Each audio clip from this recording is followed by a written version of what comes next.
The man was forced to hide under a dark bridge. Shortly thereafter, a guard found his trail. But the man had eyes like an owl.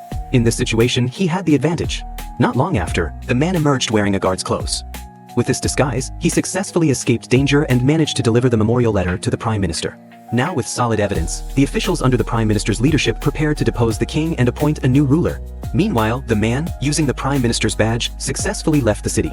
Just one step more, and he could leave the chaos of the palace behind. But then he overheard casual conversation among the gate guards. They said the Crown Prince's son was seriously ill. Therefore, the king had ordered the head physician to treat him. The man knew the king was planning to harm the child. The man cancelled his escape and immediately went to the child's residence. By then, the head physician had already administered needles to him. The man was furious. He pushed the head physician down. Unfortunately, in terms of strength, he was still outmatched. Soon he was pinned down by the head physician. In this critical situation, the man grabbed a needle and stabbed it into the head physician's eye. While the physician screamed in pain, the man removed the needles from the boy's body, then carried him intending to flee from the palace. However, soon the day brightened. The man lost his sight again. He walked with a cane, feeling his way until he was outside yesterday's great hall.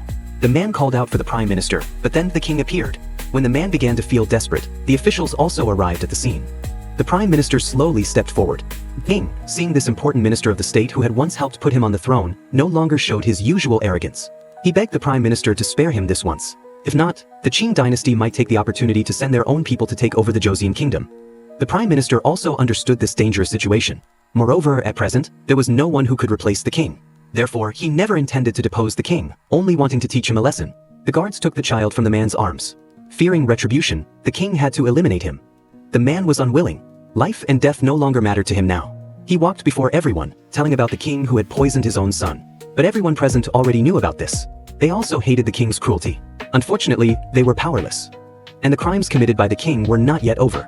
He sentenced the Crown Prince's wife to death on charges of treason. And the Crown Prince's child was exiled alone to a remote island.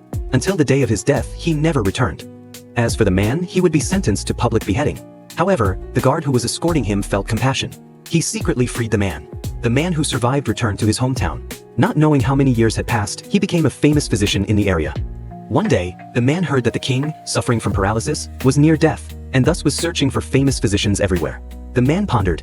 He came to this familiar palace, once again standing before the cruel king. Not long after, the king peacefully closed his eyes. The officials around him immediately asked what caused the king's death. The man calmly replied, "Illness."